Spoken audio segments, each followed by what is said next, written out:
আসসালামু আলাইকুম। আজকে আমরা আলোচনা করব ইরান ইসরায়েল যে সংঘাত চলমান, এই সংঘাতে যুক্তরাষ্ট্র এবং পশ্চিমারা তো অলরেডি ইসরায়েলের পক্ষ নিয়েছে, কিন্তু অন্যদিকে ইরানের পক্ষ সরাসরি কেউ নেয়নি, ইরান একা। তবে অনেকেই যেটা জিজ্ঞেস করেন যে চীন এবং রাশিয়া তো ইরানের পরম মিত্র হিসেবে পরিচিত, এই পরম মিত্রদের পক্ষ থেকে তারা কি করতেছেন, তারা কি আদৌতে কি ইরানের পাশে দাঁড়িয়েছেন কিনা সেই বিষয়টা জিজ্ঞেস করতেছেন।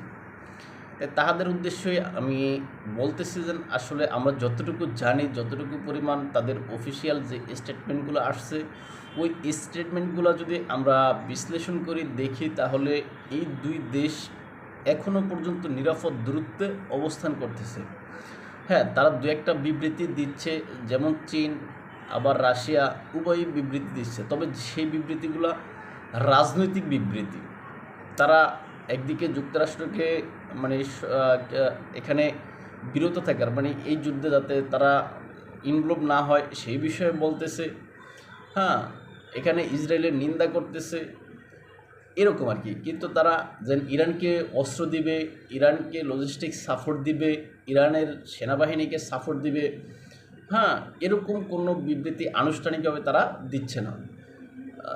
এই ক্ষেত্রে যুক্তরাষ্ট্র বা পশ্চিমারা যেভাবে যতটা খোলাসাভাবে ইসরায়েলের পাশে দাঁড়াচ্ছে, আপনারা জানেন গতকালকে যেই আপনার জার্মানির যিনি প্রেসিডেন্ট আছেন, সে জার্মানির প্রেসিডেন্ট বলতেছে যে নোংরা কাজ, মানে ইসরায়েল নোংরা কাজগুলো আমাদের জন্য করতেছে। অর্থাৎ নোংরা কাজগুলো বলতে তিনি এই যে মধ্যপ্রাচ্যে ইসরায়েল যে সমস্ত কাজগুলো করতেছে, এটা তাদের স্বার্থ সংরক্ষণের জন্য, অর্থাৎ পশ্চিমাদের স্বার্থ সংরক্ষণের জন্য ইসরায়েল করতেছে। এই বিষয়টা স্বীকার করে নিয়েছেন বা প্রকাশ করে দিয়েছেন এই যে জার্মান যিনি চ্যান্সেলর আছেন তিনি। এখন আসলেই এই যে জার্মান চ্যান্সেলরের কথাটা কিন্তু আসলেই সঠিক, কেননা এই যে ইসরায়েল কিন্তু মধ্যপ্রাচ্যের লাঠিয়াল হিসেবে কাজ করতেছে। সেটা পশ্চিমারা ভদ্রতার মুখোশ পরে থাকে, ইসরায়েল ওই মুখোশ টুকুশের দাঁড় দাঁড়ায় না, সে সরাসরি এখানে লাঠিয়ালির ভূমিকা অবতীর্ণ হয়। এই সে সেখানকার অবস্থা। আর এই যুদ্ধে যে চলমান, এই যুদ্ধের একটু ক্ষয়ক্ষতি বা বিস্তারিত বিষয় একটু আলোচনা করি। এই যুদ্ধ আজকে 6 দিন আজকে 7 দিনে পড়ছে আর কি। এই 7 দিনের ভিতরে প্রায় 600 নাগরিক উভয় দেশের নিহত হয়েছেন, তবে এক্ষেত্রে ইরানের নিহতের পরিমাণ অনেক বেশি। তারপর আপনার এই যুদ্ধে আহতের পরিমাণ বা হতাহতের পরিমাণ অসংখ্য, অগণিত। এখানে উভয় পক্ষের জায়গায় হামলা করতেছে। এই যে ইসরায়েল যেই কাজ করে বা যেটা করে, তার পাল্টা হিসেবে ইরানও একটা ঘোষণা দেয় বা হামলা করে। যেমন গতকালকে ইসরায়েল ইরানের ডিস্ট্রিক্ট 18 থেকে তাদের ইরানি জনগণকে সরে যেতে বলছিল, সেইটার পাল্টা প্রতিক্রিয়া হিসাবে ইরানও ইসরায়েলের আপনার হাইফা থেকে তাদের জনগণকে সরে যেতে নির্দেশ দিয়েছে।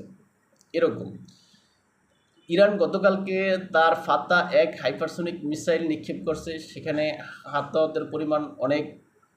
আবার ইসরায়েলও ইরানের ভিতরে যে ইরানের আইআরজিসি পরিচালিত যেই বিমানবন্দর আছে, ওই বিমানবন্দরে হামলা করছে। তবে যেটা বলা হয় ইরানের পক্ষ থেকে যে এই বিমানবন্দর তো আসলে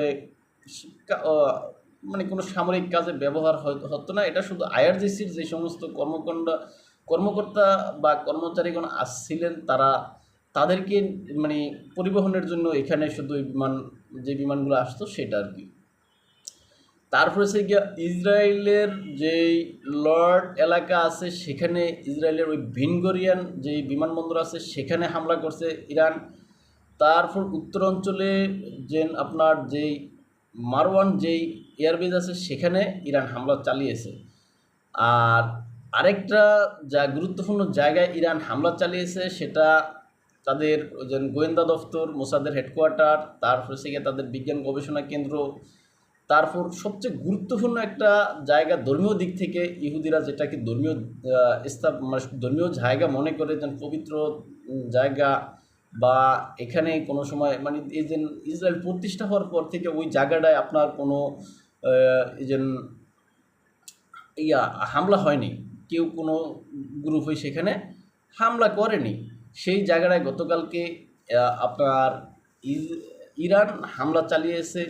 সেখানে আপনার এই যে সেখানে ব্যাপক হামলা চালিয়েছে, যেটাকে ধর্মীয় বিশ্বাস মতো ইহুদিরা মনে করতো ওই নগরীতে হামলা করা সম্ভব না। হ্যাঁ, সেই নগরীটার নাম হয়েছে গিয়া বনেব্রাক শহর আর কি, বা বনেব্রাক নগরী। ওই বনেব্রাক নগরীতে গতকালকে ইরান হামলা চালিয়েছে। এই হামলার পর ইসরায়েলিদের ধর্মবিশ্বাসের ভিতরে ফাটল ধরছে এবং তারা শত শত ইসরায়েলি দেশ ত্যাগ করতেছে, এটা দেখা গেছে। তবে এদিকে ইসরায়েল বসে নেই, ইসরায়েল ও ইরানের ভিতরে ব্যাপক হামলা চালিয়েছে। তারপর আপনার তেহরানের যে ইমাম হাসান যে বিশ্ববিদ্যালয় আছে সেখানে হামলা চালিয়েছে। তারপর হচ্ছে কি আপনার যে ইরানের যিনি সর্বোচ্চ ধর্মীয় নেতা আয়াতুল্লাহ আলী খামেনি, তার যে বাসভবন আছে বা তার যে মাঠের নিচের যে কার্যালয় বা বাংকার, সেখানে হামলা চালানোর কথা দাবি করছে। এই হামলার বিষয়ে ইরান এখনও কোনো মুখ খোলেনি।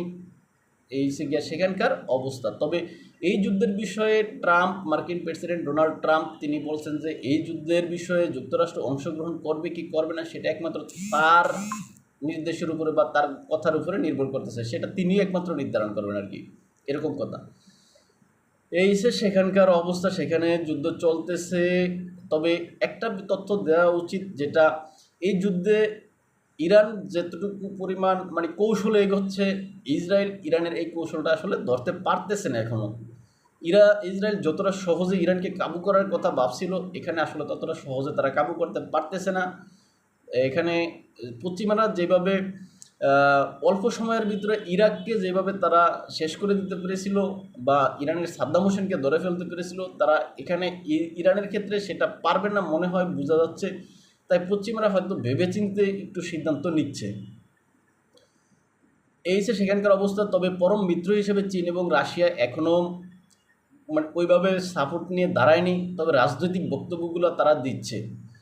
যদিও 5-6 মাস আগে ইরানের সাথে কৌশলগত যেই সামরিক চুক্তি হয়েছিল, সেটার অধীনে রাশিয়া কি ইরানের পাশে কি আসলে দাঁড়াবে কি না, না ইরান এভাবে একাই থাকবে সেটা বলা যায় না। তাই ভালো থাকবেন। আমরা চাই সুপার পাওয়ার হিসেবে চীন এবং রাশিয়া ইরানের পাশে থাকুক, তাহলে এই যুদ্ধের একটা ভারসাম্যপূর্ণ অবস্থান তৈরি হবে। আর নচেত একতরফাভাবে ওরা ইরানকে শেষ করে দিবে। তাই ভালো থাকবেন। আমাদেরকে ফলো করতে চাইলে ফলো করতে পারেন ইউটিউবে এবং ফেসবুকে স্বপ্নচারীর কথা নামে, এবং টিকটক এবং ইনস্টাগ্রামে এনায়েত হোসেন নামে। আসসালামু আলাইকুম।